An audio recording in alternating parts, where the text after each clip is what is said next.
Беззеркальная камера Canon EOS R6 оснащена двумя слотами карт памяти SD, каждый из которых поддерживает стандарт UHS 2.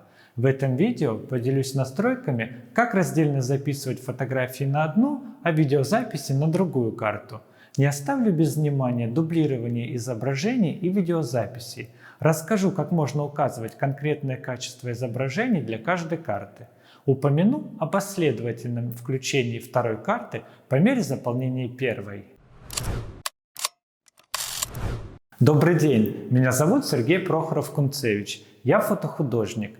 На этом канале делюсь настройками и постепенно раскрываю фото-видео возможности беззеркальной камеры Canon EOS R6. От зрителя под ником Бензовоз в комментариях поступил запрос разъяснить тему по настройке двух карт памяти.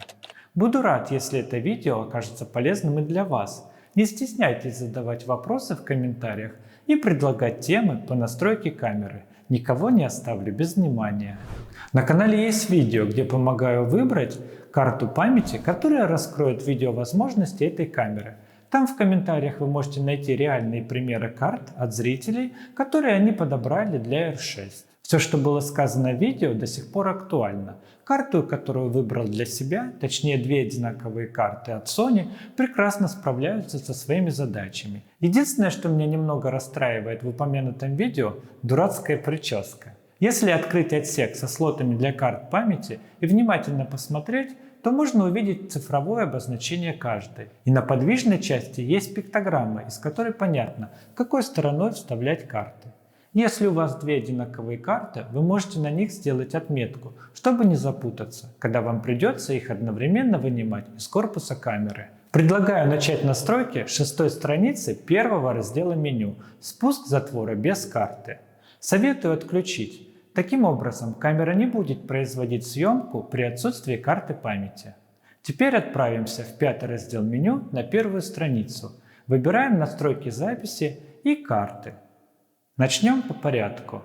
Активация первой строки, раздельное фото и видео, автоматически записывает фотографии на первую карту, а видеозаписи на вторую. Обратите внимание, с этими настройками, если в первом слоте не установлена карта, съемка фотографий невозможна. Об этом есть предупреждающая надпись в верхней части экрана и видоискателя. Но если вы все равно оказались невнимательны и с помощью кнопки «Инфо» установили привычный экран, как на зеркальной камере, то сразу не заметите отсутствие карты. Только при нажатии кнопки спуска затвора появляется всплывающее предупреждение. Вы можете более подробно разобраться с кнопкой «Инфо», о ней говорил в видео по настройке сенсорного экрана камеры. Ссылка в описании. Также невозможно будет произвести видеосъемку, если карта памяти во втором слоте полностью заполнена или не установлена.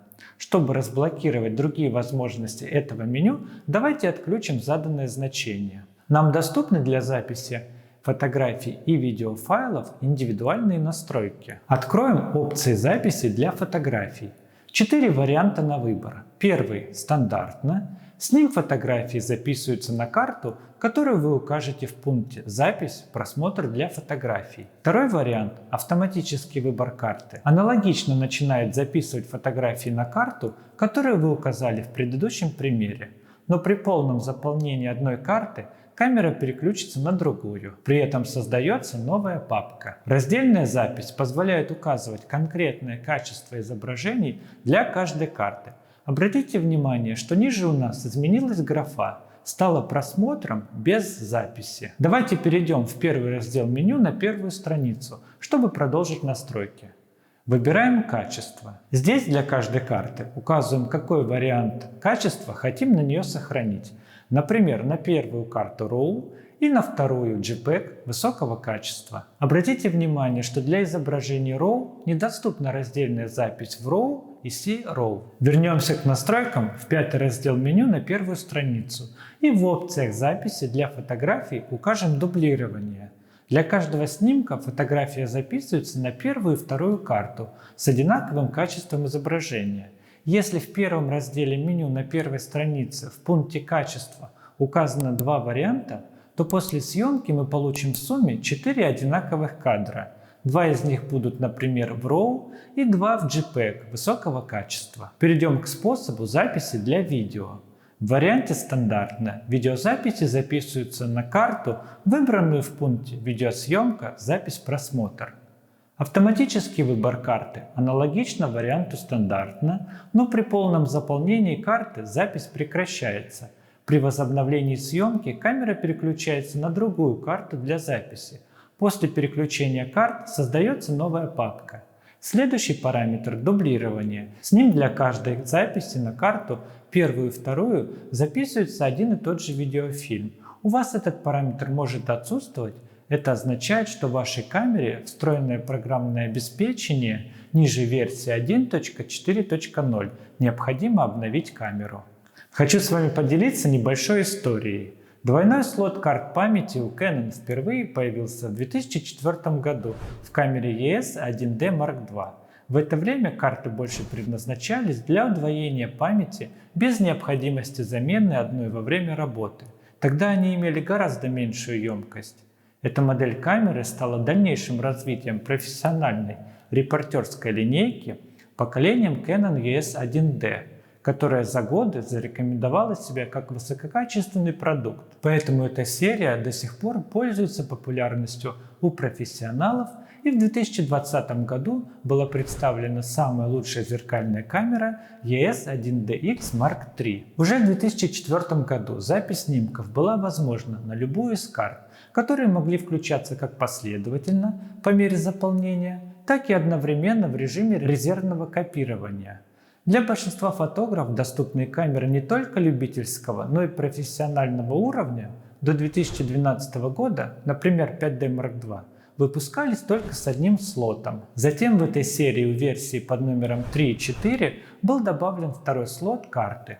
К хорошему быстро привыкаешь, поэтому профессионалы, которые переходили с этих камер в 2018 году на первую беззеркальную Canon R, были возмущены наличием только одной карты в камере. Соглашусь со многими фотографами, что для профессионального использования просто необходимо наличие двух карт, ведь многие события повторить невозможно. Когда вы беретесь за работу, то должны быть уверены в своей камере, ведь бывают случаи, когда карты памяти выходят из строя. Поэтому сказать в конце своему клиенту «Извините, фотографии не сохранились» просто непрофессионально. Все это послесловие было сказано для того, чтобы вы в очередной раз убедились, что наша камера – универсальный инструмент для творчества и работы. С ней нам не страшен абсолютно любой жанр, ни один важный заказ. Вы сможете с уверенностью заниматься свадебной фотографией, спортивной съемкой, театральной съемкой, создавать видеоконтент без страха потерять файлы. 2 слота карт памяти обеспечат надежную защиту. Если у вас возникли вопросы или вы хотите меня поддержать, встретимся в комментариях. Пока-пока.